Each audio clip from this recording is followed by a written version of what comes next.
welcome back to the 2017 Pokemon North American International Championships. My name is Gabby Snyder. I'm joined here by Adam Doricott, and we had an amazing morning with some incredible trading card game battles, but I think it's time we switch gears over and talk about the video game side of things. Yes, trading card has concluded for the day, so video game championships are up next, and we have 3 more champions to crown over here for the rest of the afternoon. The juniors division obviously going to be up first, and they started the day by actually finishing out their tournament. They came down from a top 14 who made it into that asymmetrical cut and have whittled themselves down to the final 2. Now, the 2 players we have are absolutely fantastic players. They really show the quality and even the consistency, some might say, of these players in the junior division. They've picked up this game, really learned the ins and outs of it in the same way as seniors or a Masters division player would, and they keep showing it off on these international stages. You know, it's really interesting. You mentioned the seniors and masters divisions. A lot of the teams I think we're going to see today as we progress through the rest of Championship Sunday really are reflective of what we've seen throughout the year in the masters division. I think there was a time a few years back where juniors might have been running, you know, maybe some more unique strategies, something that you might not necessarily see towards the top of the ladder of the seniors or masters division, but that's not the case anymore. These juniors have really stepped up their games, and it's absolutely incredible what they've accomplished with it. Yeah, the teams that we have here are both very, very good quality teams. There's no way you can deny that. I'll take that away. They've obviously played them to the absolute maximum level that they can, and they're very deserving of being up here in the final 2 for today. It's going to be a tough match. Both these players, I think, have played each other a little bit in some of the previous international tournaments, actually. So they're not strangers to each other. They must know about each other because they've both been up in those top cuts time and time again. There's going to be a lot of respect for each other in the way they play. And of course, I think that will lead into a slightly interesting game. With that knowledge of each other, you end up with turns that are based on predictions or trying to second guess maybe how your opponent will lead because of when you've played them in the past. It really adds a whole new level of gameplay when you've got this familiarity with your opponent. All right, but before we get into our junior division final match, I want to remind you all, if you're watching at home and you want to join in on the fun, please check us out on social media, twitter.com/Pokemon, facebook.com/Pokemon, youtube.com/Pokemon, instagram.com/Pokemon, and don't forget to use that hashtag PlayPokemon. Join the conversation. There's a ton to talk about here today as we break down these really the top of the international crowd teams that will really dictate the metagame, I think, moving forward into the World Championships in August. Yeah, well, we have obviously juniors and seniors coming up. Then we have the top 4 from our Masters and the Masters finals immediately after that. Don't forget to get involved with the hashtag PlayPokemon. Tell us here who you're rooting for if you're watching at home, or even if you're watching here today. Just make sure you let us know who you think could win, or at least who you're supporting all the way through their tournament run. All right, so let's start talking about the past accomplishments of these junior finalists as they're almost ready to get started. You know, I think we have something really interesting here where both of these trainers have already been on the international stage a couple times. Yes, the international championships are obviously an addition to this season, and these players capitalized on them, went to all of them, and did well at all of them too. Now, when we came into this tournament, I was very interested in looking at the championship point standings. That is obviously the determining factor as we approach the World Championships, not just if you make it in, but if you make it towards the top, you are going to get that invite straight to day 2. You skip over day 1 and don't have to worry about that longer day of Swiss. Now, both these players are very much at the top of their regions. Phillip exactly in the number 1 position coming into this tournament. He was only 5 points ahead of second place, but he eked out a slight advantage and had a really high level of confidence. Obviously, our other opponent is going to be Nicholas. He came in actually in second place in his region, but he still had a preposterous number of championship points. You mentioned region. I know that Phillip is from the US, but Nick, isn't he from Australia? Yes, he is from Australia. That comes in the Oceania region. They had their international championships over in Melbourne. And interesting enough about Nicholas, he is the younger brother of one of our Masters top 4 players today. So that could be very interesting to actually see if they maybe play a little bit similarly. If you've got that kind of family vibe going on where you can play Pokemon together, talk about the game, it clearly helps out. There's been a number of families in the past that have done well. The whole family doing well in like Masters, Seniors, and Juniors division. And it's very interesting to see that come to the fore again. Yeah, it's a good thing to bring up. You know, we've been talking a lot, I think, about friendship and family and really the support that these trainers have going into such a big tournament like this. And it's great to see that Nick, you know, he has his brother up there in the Masters division. I'm sure they're really hoping to celebrate just a great accomplishment for both of them here this weekend. But I think we've kept these trainers waiting long enough. Let's get them seated and let's get this battle started. Thank you, guys. I'm so excited to introduce these finalists to you. Again, these are the Junior Division Video Game finalists. I'm so excited to tell you who they are. Please give them a warm round of applause. First, representing Australia, it's Nicholas Can. And playing from the US, it's Phillip Barragan. These are your North American International Championship finalists. Let's hear it one more time for both of them. Now, gentlemen, please take your seats and let's get right into this match. All right, well, best of luck to both Phillip and Nicholas going into this game. It looks like, speaking of family and friends, they have some of their favorite Pokemon friends up on the desk ready to cheer them on as they get ready for this battle. Let's talk a little bit about Phillip's past accomplishments. You mentioned that he's currently the leader of the North American Championship boards, but in order to get that position, he's really had to do well in the past. Yeah, it was a very, very long season for a number of these players, and Phillip's been playing all through the year. Phillip will be the player seated on your left, representing North America. Probably wants to try and keep the championship in North America because we know a lot of talk, particularly in the Masters division, of that moving on. We definitely have a little graphic running down some of his accomplishments from this season, and they're definitely something to be talked about, something to be admired as well. As we see, we have his team there, but before we dive into that, you know, we can go and look at these international championships. He's played in all of them so far, in London, in Melbourne, and of course in Sao Paulo. Picking up these top finishes, you know, making those top cuts consistently. Top fours in there. There's a pair of top eights, actually. And obviously, he's been doing well on the regional level, keeping it close to home, racking up those championship points at every event he can get his hand on. While we have it up on the screen, probably wise to take a little look at his team. In Phillip's case, the Kartana, Araquanid, Mudsdale, Arcanine, Porygon 2, and Tapu Koko are the 6 he has selected to bring all the way through this tournament and into finals. Yeah, a very interesting team from Phillip. You can see Porygon 2, Trick Room Setter, Mudsdale, Araquanid, both those Pokemon love the presence of Trick Room. But then you have very fast Pokemon like the Tapu Koko and the Kartana to provide an alternative if Trick Room runs out. And then, you know, Arcanine, just one of those great Pokemon, can be play a supportive role in the team, can deal a ton of damage. Really plenty of options for him and plenty of ways he could maneuver this team into a winning championship title. Yes, and once we've had a little look at Phillip, it's only fair to take a look over at Nicholas, see how his season's been going. Some pretty big scores coming up for him there. As we see it load on, you'll see he's won a couple of the international championships. Interestingly enough, he's always been a step ahead, I think it's fair to say, of Phillip in those wins. While Phillip makes the top cut, Nicholas takes it all the way home. He picked up the win in both Sao Paulo and Melbourne. Obviously in London is the top 4. That was towards the end of last year, but it was in this format. So he's got a very, very good knowledge of exactly what he needs to do. His team over there on the right, Tapu Koko, Tapu Fini, Kartana, Gigalith, Garchomp, and Arcanine. Really 6 very consistent Pokemon in the format right now. Gigalith possibly will capitalize on Trick Room if Phillip decides to bring that with him into the game. And then Tapu Koko, Kartana, Garchomp ready there are on his team to deal damage fast. Tapu Fini and Arcanine filling more of that supportive role. Well, this pit you touched on with the Trick Room is probably the most interesting part of the matchup to me.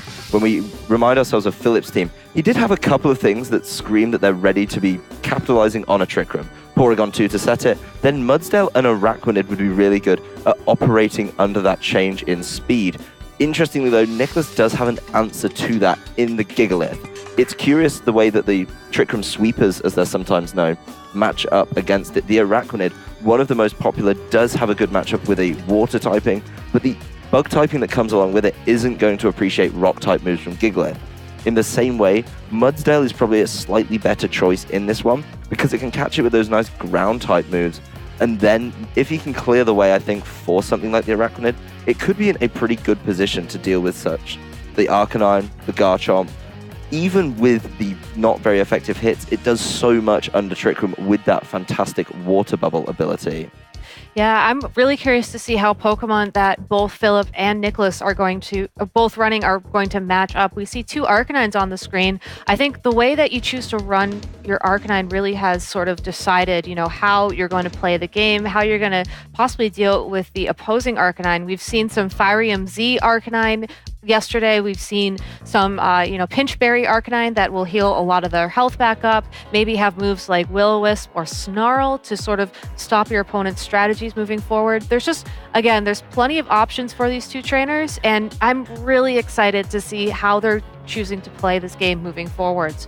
It's possible they played each other in Swiss the other day, and this could just be a follow-up of that game, or even past tournaments. Yeah, that would be very interesting. I always love when matchups circle back around and they end up playing each other again with prior knowledge of the team as they come into the game. It certainly influences the decision-making in a unique way. If you saw something happen before, you have to take a chance and try and figure out if exactly the same thing is going to happen again, or it's going to be a little bit different. They're going to make a change, and you're able to read and respond to that change. If the change they make is, of course, based around what they did before, you do have a little bit of knowledge on how it goes. I'm certainly interested to see how these players lead.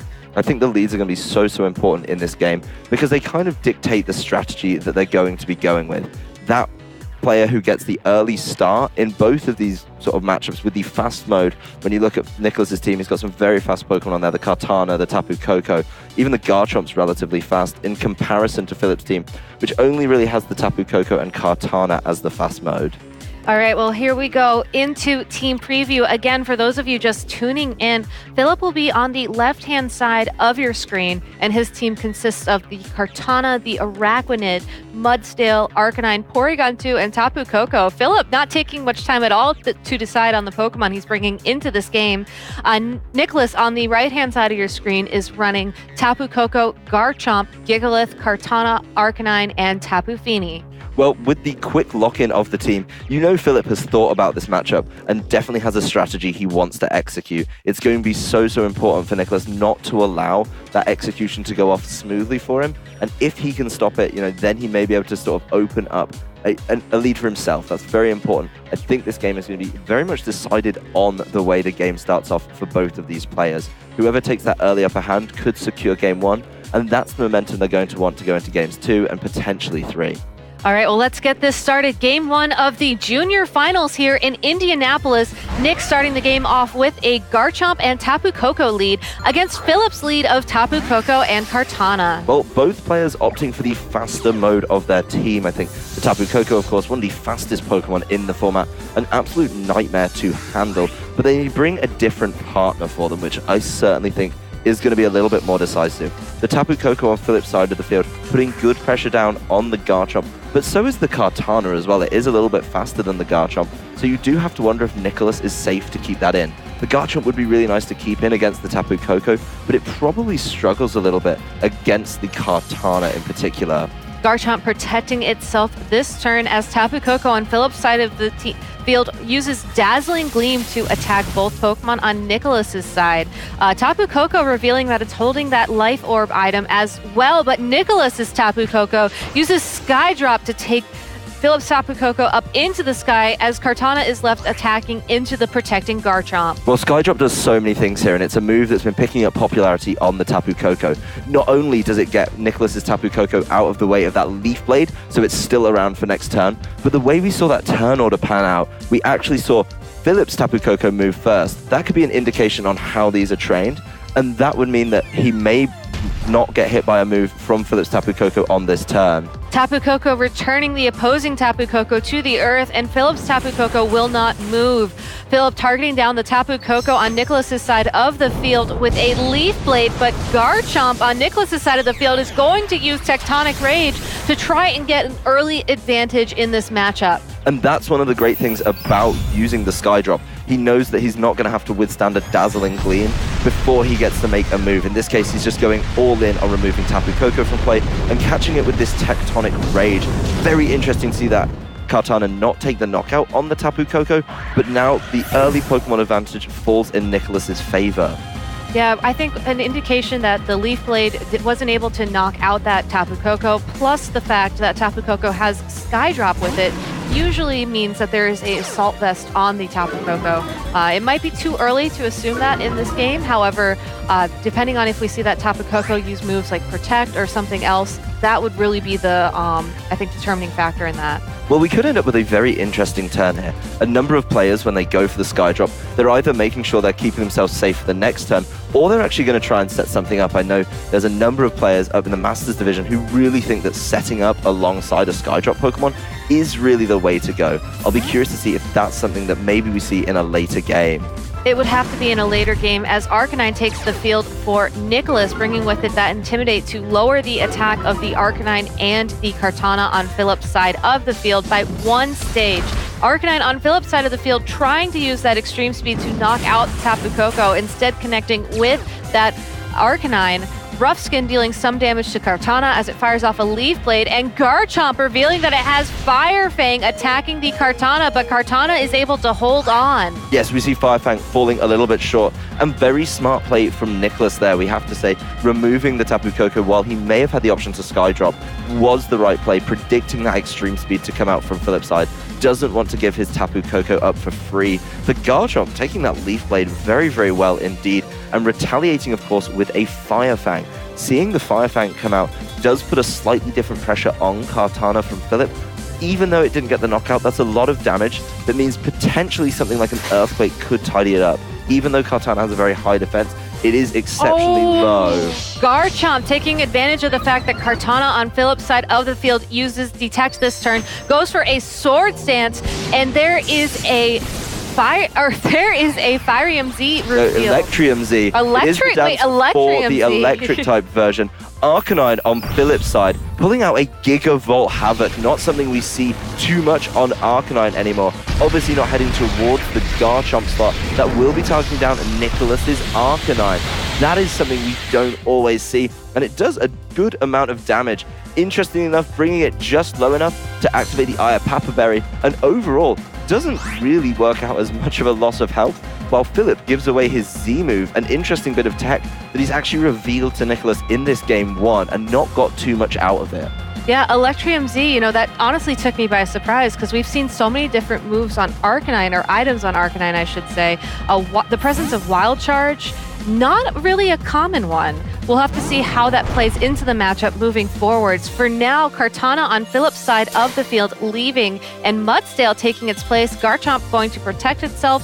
Arcanine on Phillip's side of the field protecting itself as well. So Nicholas's Arcanine left to Flare Blitz into that Mudsdale, going to potentially activate that stamina ability, boost its defense by 1 stage as well. That's a very good switch from Phillip for a number of reasons. One, he gets Kartana out of the way of a Flare Blitz, and everyone wants to do that. But the Mudsdale coming in takes the Flare Blitz very, very well indeed, and it boosts its defense. So while Garchomp has +1 from the Swords Dance, which was taken down a little bit by the Intimidate, this Mudsdale is going to be really hard. It looks like Phillip would be in a fairly good position to start taking these attacks. Obviously, Nicholas wants to get something out of this Garchomp now it's been able to set up. But the more damage you do to Mudsdale without knocking it out, the more turns you give it stamina boosts, which against these 2 physical attackers from Nicholas's side of the field are going to be very, very valuable indeed. Arcanine switching out, Tapu Koko taking its place on the field, bringing back with it the electric terrain, which could potentially power up the wild charge that Phillip's Arcanine has with it. Garchomp, though, earthquaking into Nicholas's own Tapu Koko, in addition to the Mudsdale and the Arcanine, gets the knockout on the Arcanine, leaves Mudsdale with just a little bit of health left, will activate that stamina ability once again to get a defense boost, but overall, a interesting trade, deciding to give up the Tapu Koko on his side of the field to knock out the Arcanine. Mudsdale with the high horsepower into Garchomp. Garchomp holds on, and Rough Skin just barely falls short of knocking out the Mudsdale. Well, Nicholas gave away his Tapu Koko, clearly thinking it's not so valuable in the rest of this matchup. He is forced to bring in Arcanine now, going to get some Intimidates down. That's very valuable because he knows the last 2 Pokemon, of course, on Phillip's side do rely on their physical attack stat, and that's probably something he wants to do. He knows, of course, that Garchomp can start getting knockouts, but after taking damage from the high horsepower, probably going to get knocked out by Kartana. In the same vein, though, if Kartana goes for Garchomp, Arcanine is there to start tidying things up. And I just think Nicholas has played this game very well, getting things set up on the Garchomp, then being able to just capitalize off that very safely, not going too aggressive. Arcanine with the extreme speed to knock out the Mudsdale. Kartana with the Leaf Blade to knock out the Garchomp, but Rough Skin damage will almost knock it out, leaving it with just a little bit of health. One more extreme speed is all Nicholas needs to wrap up this game one and be one game closer to earning that international champion title for the third time. Yeah, that's a very smart play. The interesting thing about the way that turn shook out, though, is that because he did get the knockout on Garchomp and stick around after the extreme speed, Nicholas is actually forced to reveal his fourth Pokemon that we hadn't seen yet. So now Phillip has that extra bit of knowledge going into the games. I've harped on it all weekend, basically saying you want to play out to the last possible moment to get as much information for Games 2 and Games 3 as you can. We've seen the extreme speed tidy up this game for Nicholas, and I think very smart play overall from him in that game, taking the early 1-0 lead in this junior finals. So one thing I noticed interesting about Phillip's approach to this game is that we saw the Mudsdale, but we did not see the presence of the Porygon 2 or really any sort of speed control from either of these trainers. A lot of that game just came down to, okay, my Kartana will attack your Garchomp, who will then attack my Kartana, and there's a lot of trading of damage back and forth, not a lot of managing the field. Well, we do see, actually, from Phillip, I think he's respecting a certain lead. We saw the Garchomp Tapu Koko lead come out from Nicholas, and that has this really great synergy that not a lot of people have picked up until late in the season.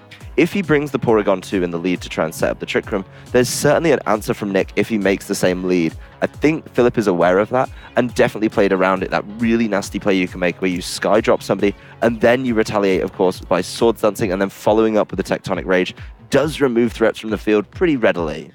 So Porygon 2, if that's a Pokemon that will be making an appearance in this game, we'll have to watch out for that. For now, though, Phillip sticking with the same lead, the Kartana and Tapu Koko he led last time around against the Tapu Koko and Arcanine out on Nicholas's side of the field. Well, I think Nicholas actually adapting to what Phillip brought in the last game and predicting the exact same thing, then being able to capitalize off it. Of course, the Garchomp was very, very good, but Arcanine brings something new, and then it does get to intimidate this Kartana and reduce the damage output. Not only does it do that, of course, it threatens it with that fantastic fire typing. I'll be interested to see how he kind of tries to push on with that. There is the threat of Skydrop, which I think Phillip is going to have to respect and play around. But while he Skydrops, he doesn't have that immediate follow-up damage. What he could look to do is while he puts pressure on the Kartana, that may force it out, and if he can use that for himself to maybe make a switch, he could put himself in a very good position indeed.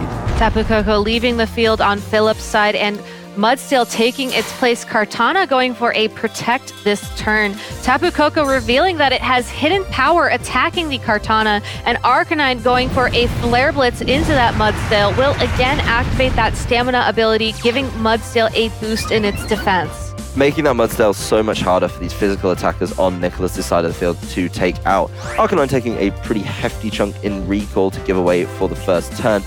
But very smart play from Phillip to preserve that Kartana. That was something he was always going to have to do.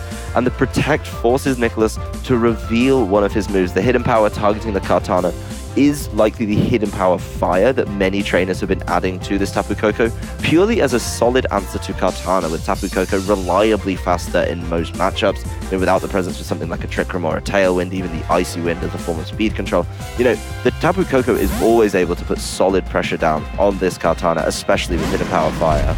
Arcanine taking the place of that Kartana out on Phillip's side of the field, going to intimidate the opposing Arcanine and also not take any damage from a potential Hidden Power Fire from that Tapu Koko. Arcanine on Nicholas's side of the field leaving as well, Garchomp taking its place. Tapu Koko with the Volt Switch into the Arcanine slot, so a great opportunity here for Nicholas to adjust to the Arcanine and Mudsdale on the field, maybe bring something that will allow that Garchomp to use Earthquake and not have to worry about dealing damage to its partner. In this case, that is going to be the Arcanine. Arcanine will also bring back that Intimidate, lower Mudsdale's attack further, lower Arcanine's attack, and Mudsdale with the high horsepower to wrap up this turn into that Garchomp slot. Well, we see the benefit of using Volt Switch and actually being able to get Intimidates down. Now, the Intimidates came out of both Arcanines in that turn, But the way the turn order was determined actually means that Garchomp isn't caught by one, the Arcanine isn't caught by one, but Nicholas did manage to get Intimidate on both the Mudsdale and the Arcanine. That's a lot better value when you do consider that you need to be getting damage out. Nicholas making a smart play, saving that Tapu Koko for later when the Kartana returns to the field, and using Volt Switch to get damage down when you switch is always really helpful. Both Arcanines on the field are going to protect themselves this turn. Could be an indication that Garchomp goes for an Earthquake, but instead uses that Sword Stance to boost its attack 2 stages. Mudsdale with a high horsepower attacking the protecting Arcanine on Nicholas's side of the field.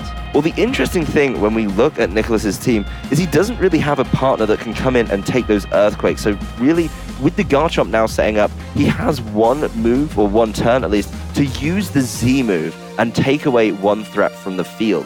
With both the Pokemon on Phillip's side a little bit low on health already, he may be trying to do it without the Z move, but I'm not sure if it's going to be reliable enough to be taking out his partner as well. It seems kind of wasted to use the Z move for an already low health target.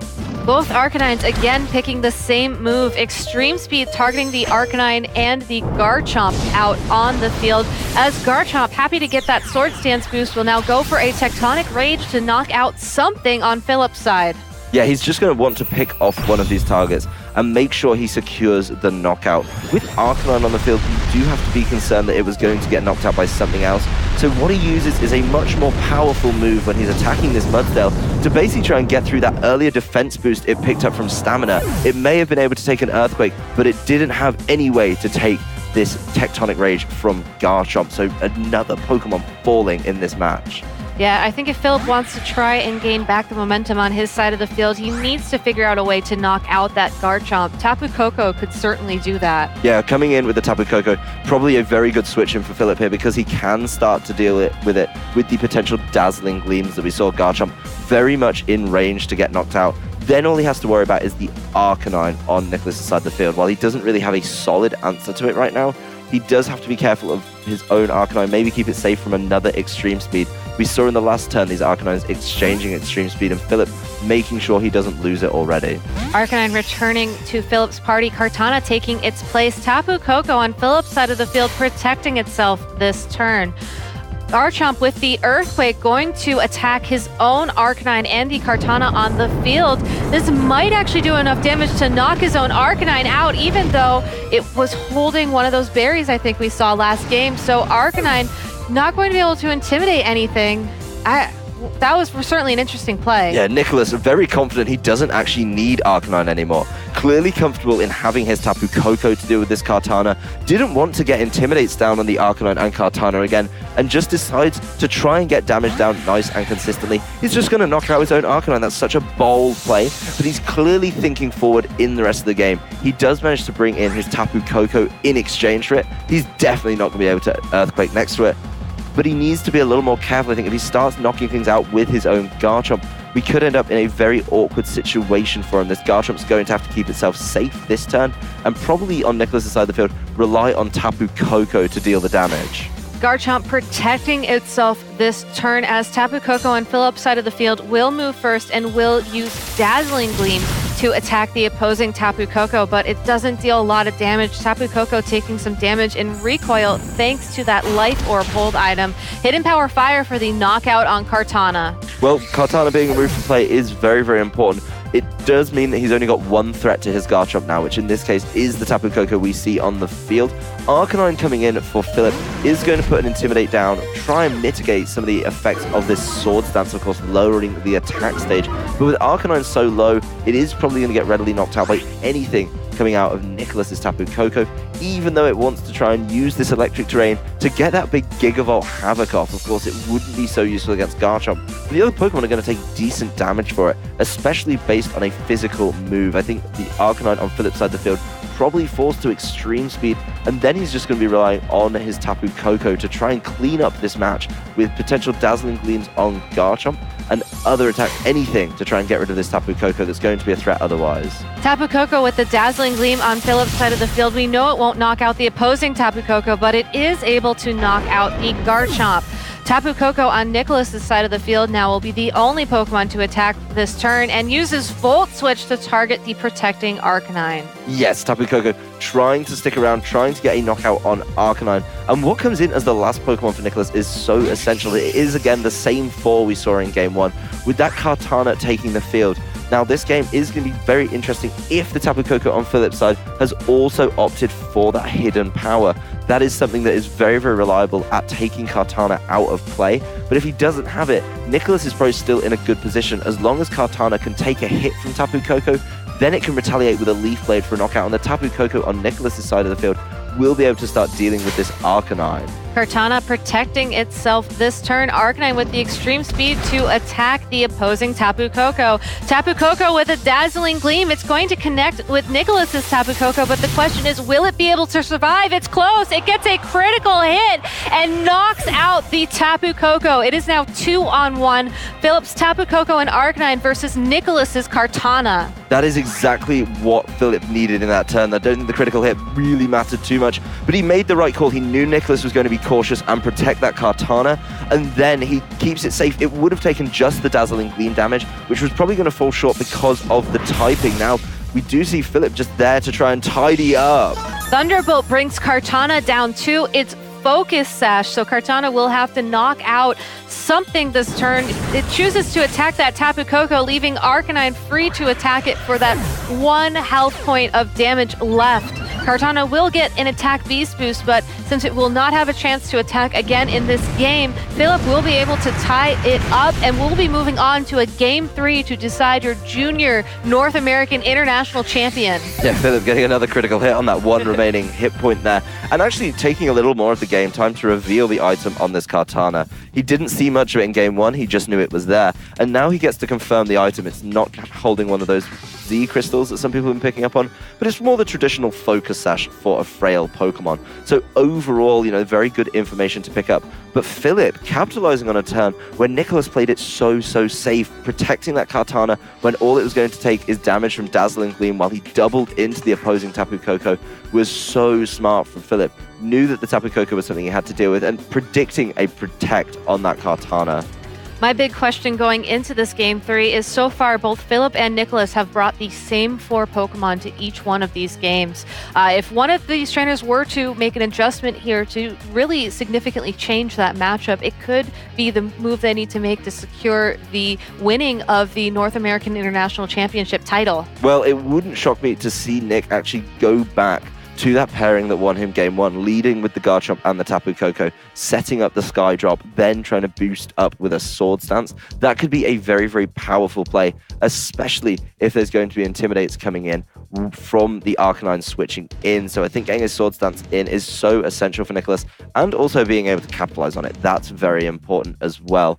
Overall, though, he just needs to sometimes go a little more on the offense. I think that turn with the Kartana played it a little safe and almost got punished for it, bringing this set to a nice even tie. The lead's about to take the field, and it'll be curious to see who's decided to change their lead or go back to something they know works. Nicholas with the Arcanine and the Tapu Koko out on his side of the field versus Phillip's lead of the Tapu Koko and the Mudsdale. Well, I think the Mudsdale is a brilliant adaptation from Phillip here for a number of reasons. Unfortunately, it is going to get caught by the Intimidate from the Arcanine, so its damage output lowered a little bit, but of course it still has a great matchup against the lead he saw from Nicholas in the last match. We saw the Arcanine and Tapu Koko come out together. They do share that ground weakness, which is certainly something you do have to be aware of.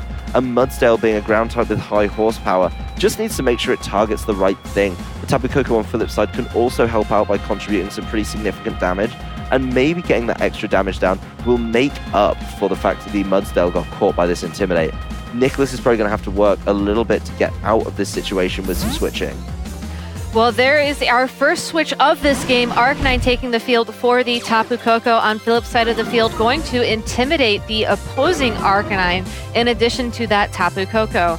Arcanine protecting itself this turn, afraid of the threat of the high horsepower from that Mudsdale, and Tapu Koko revealing that it's brought Nature's Madness to target the opposing Arcanine. Mudsteel, free to use high horsepower, does not target the Arcanine, instead targets that Tapu Koko, almost knocks it out. Yes, doesn't quite get the knockout, and that could be big. We see another move from Nicholas's Tapu Koko, definitely going all in on this slightly harder to knock out.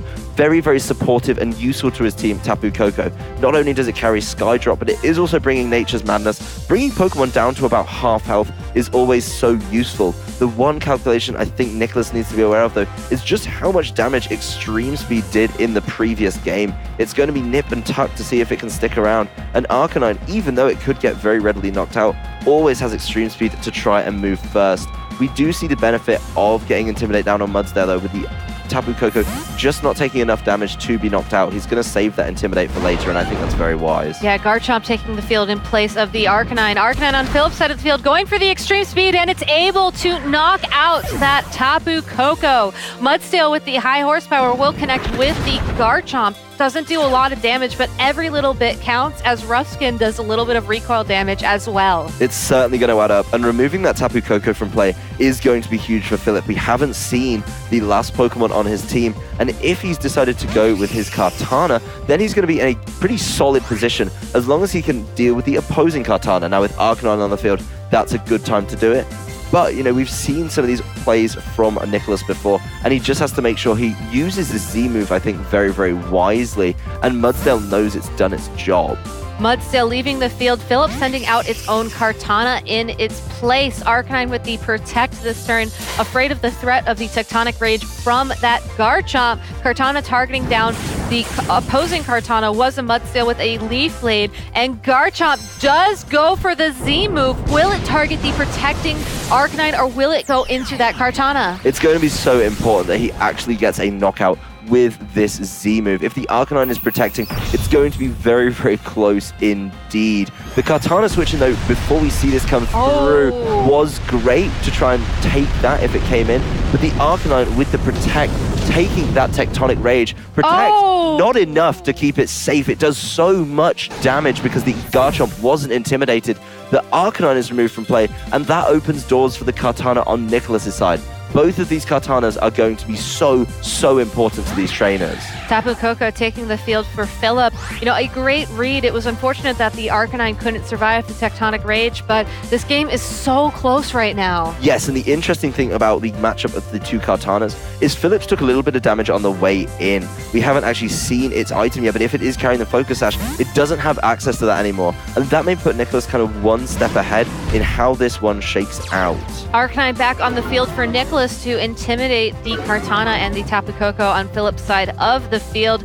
Garchomp protecting itself this turn, does not want to take any damage quite yet. Tapu Koko with the Dazzling Gleam to target both that protecting Garchomp and the Arcanine.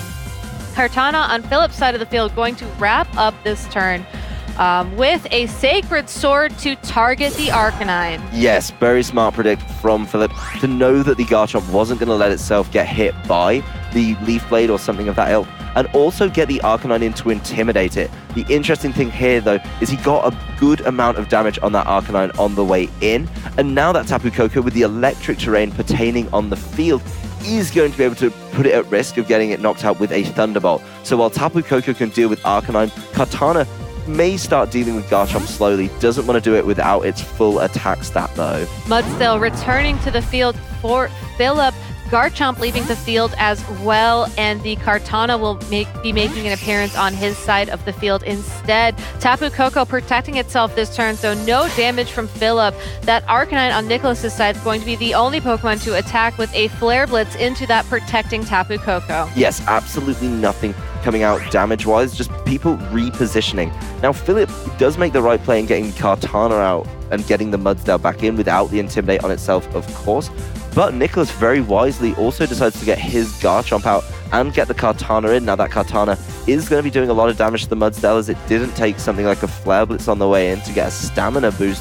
And I still feel like it's a very offensive position from Phillip. He does need to be a little bit careful of his way around this Kartana. And when he removed Arcanine from play, he definitely doesn't have the answer on the field with him right now. Tapu Koko, Mudsteel, Kartana, Arcanine, these Pokemon will help either Phillip or Nicholas become your first ever junior North American International Champion. Both these trainers taking their time to decide their moves. You know, every single second counts right now when there is so much on the line. Mudsteel starting this turn off, returning to Phillip's party, and Kartana will take the stage in its place. Tapu Koko with the Thunderbolt targeting down the opposing Arcanine, but without the electric terrain, it simply is not enough to get that knockout. And Arcanine is more than happy to consume that Ayapapa Berry to bring its health right back up. Kartana with the Leaf Blade on Nicholas's side of the field, targeting the opposing Kartana for just a little bit of damage. And Arcanine with the Flare Blitz. Big question here is, who did Nicholas target? If it's that Kartana, it would have been a knockout, but instead the Tapu Koko holds on with just 4 HP left. Yes, and that Tapu Koko, in range of getting caught by the extreme speed now, is pretty much unavailable to help out. We do have, when we consider the Arcanine and Koko probably going to be going for each other, Kartana versus Kartana could come down to some speed ties, maybe a little bit of luck with some Sacred Swords, but overall, you know, Phillip, seeing that he needed the electric terrain to guarantee that knockout on Arcanine from where it was in these hit point standings. Tapu Koko is now forced to play safe. Tapu Koko protecting itself. Kartana on Nicholas's side protecting itself. This might not be the best turn for that Kartana. Arcanine protecting itself as well. So Phillip revealing that he did target down the Arcanine with the Sacred Sword for that move. Yeah, we see that Phillip is trying to buy that turn to get the Kartana to deal damage to the Arcanine. He knows that the Tapu Koko has to come in and be attacking on a turn where the Arcanine is not able, of course, to use extreme speed on it. Mudsteel taking the field for that Tapu Koko. On Phillip's side, extreme speed from the Arcanine will target that Mudsteel, not do a lot of damage, but more importantly, activate the stamina ability and give Mudsteel a defense boost. Kartana on Phillip's side of Nicholas's side of the field, attacking the Kartana on Phillip's side of the field, is able to knock it out in one hit, and that Kartana on Nicholas's side will get a Beast Boost, boosting its attack stage by 1. Well, Phillip not being able to use his Kartana on that turn is going to put him in a very big predicament now. The pairing that Nicholas has on the field is going to be able to wrap this game up for him. You have the extreme speed coming out from the Arcanine, and then with the Beast Boost, even though there's a stamina boost on that Mudsteel, I still think the Beast Boost and the same type attack bonus on a Leaf Blade is going to be able to tidy this up. Even if Mudsteel manages to stick around after a Leaf Blade, it won't be able to immediately retaliate against that Kartana.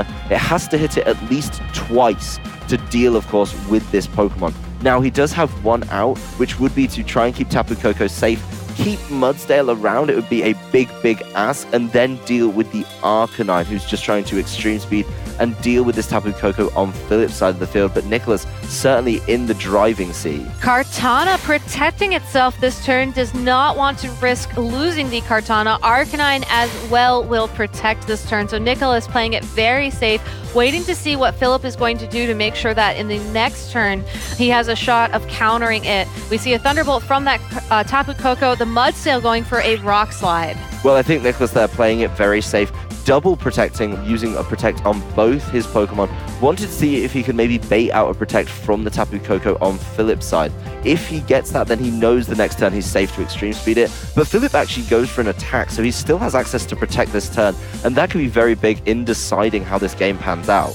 Tapu Koko protecting itself this turn. Arcanine going for the extreme speed into the protecting Tapu Koko. Kartana with the Leaf Blade going to attack the Mudsteel. Will it be able to survive? Mudsteel is knocked out, and Nicholas is just one extreme speed away from becoming your 3-time Pokemon International Champion. Yes, 4 international championships, and 3 of them falling the way of Nicholas Can. That's a hat-trick that not many people are going to be able to claim as one of their own. It is a fantastic achievement for him, and he's just played this game so well. We see this game wrapped up, of course, by the extreme speed from Arcanine as Tapu Koko falls, and Nicholas takes this in a thrilling 3-game set. Congratulations to Nicholas Kahn winning the title for Australia, becoming your first ever North American international champion. That must be so excited for him. He's basically done, as you said, what a lot of people haven't done. Top 4 finishes in all of the international championships where he's won 3 of them. Yes, fantastic play across the board from Nicholas, and setting up a potential great day for the Kahn family. His brother Christopher will be playing in the Masters top 4 a little later today, but that's exactly what you wanted to do as a start. You know, he can take that confidence, try and pass it on to his brother, and he must be feeling great as we approach the World Championships at the end of this season. Yeah, with such a great run consistently throughout the year in the same format, really that's what you want to look for going into the World Championships, because you can fall back on, you know, I've already played players of this caliber, you know, I've already competed at this level, and I've consistently done well throughout the year. You know, I can take some confidence into the World Championships with me because, you know what, I've earned it. Well, nothing to take away from Phillip, though. Oh, of course not. Coming He in also second place, has those consistent results as well. He's actually moved up, you know, he's had top 8s and top 4s, now he's made a top 2, so he's just building slowly, and maybe he can transition that into the final place he needs to finish in when the World Championships come around. He still sits as #1 in championship points in North America, actually buffing up that gap a little bit over the course of this weekend. But both of these players will be at the World Championships, and you have to imagine they're going to be at those top tables again. Yeah, it must be so exciting for both of them. Again, this is the kind of tournament result you kind of want going into the World Championships. Yeah, it's got to be a confidence builder for both of these trainers. They've also had a really good time while they already had their Worlds invites and the invites straight through to day 2 already locked up. Then they're going to be able to maybe take this as a little bit of a learning experience. Look at the teams they played, maybe figure out what they did and didn't like about it. I mean, for example, we saw Phillip didn't bring those Trick Room options. He was happy to bring the Mudsdale, which has actually been a surprisingly popular Pokemon this weekend, but play it without the Trick Room. He was definitely respecting the options that Nicholas had to deal with the Trick Room there, and he didn't show it in this match in particular. But maybe that's something he didn't like about his team. Maybe as he's played it over the course of the weekend, he's found it not so effective. Maybe he was scared of the Gigalith that he saw in team preview. And that is something that he has to consider as he goes towards the World Championships. Yeah, you know, it is interesting that you bring that up. I think that a lot of times if a trainer, you know, feels at least somewhat confident in like a Trick Room mode or sort of an alternative mode in their team, they'll try and bring it, you know, towards the later ends of the game. So I think you're right. I think that's something that probably Phillip will revise going into the World Championships. You know what? I wish him the best of luck in that endeavor. But for now, you know, Anna's down on the floor with Nicholas. Let's get an interview with our 2017 North American Pokemon International Champion. Thanks, guys. I am backstage with Nicholas, and I was just saying, Nicholas, this isn't the first time you've been backstage as a champion giving an interview. You're pretty experienced at this now, huh? Yeah, I am. I won the 2 international championships before this, so I'm quite used to this, yeah. How does it feel to add this one to the list, the North American International Champion? Why is this one important? Well, I do feel it's the most competitive one. More players coming from around the world, so yeah, I'm happy to win, yeah. The most competitive was your competitor in this final match. How difficult was he to face? It was quite difficult. I had a nice game 1, but then I lost game 2, unfortunately. I got quite nervous in game 3, so yeah. What made you nervous, and how did you overcome it? Well, my Tapu Koko holds the Assault Vest item, so at the end game of game 2, I got critical hit by a Dazzling Gleam, which I believe mattered, and so I got quite rattled, and so I played a bit aggressively in the first couple turns of game 3, so I was a bit worried. And how did you come back from that? As a champion, how do you get your mind in the right place? Yeah, I just had to focus and forget about that second game, and yeah, just prepare. Hope to have to win. Yeah, it worked very well, and I know that you have some family helpers who help you prepare for these tournaments. Tell us a little bit about your family. So I have my older brother Christopher, who's in the top 4 currently for the VGC Masters of this event, and I have another older brother who plays TCG, and an older sister who also plays TCG, not too competitively though. Yeah, it's quite good. I can get a lot of practice in, so yeah. Do you guys practice together a lot? Every now and then. Fair enough, yeah. Do you ever beat your brother Christopher even though he's in Masters? Yeah, sometimes. It usually comes down to luck. Do you have any advice for him? Because now you're standing in the place where he eventually wants to be, that North American International Champion.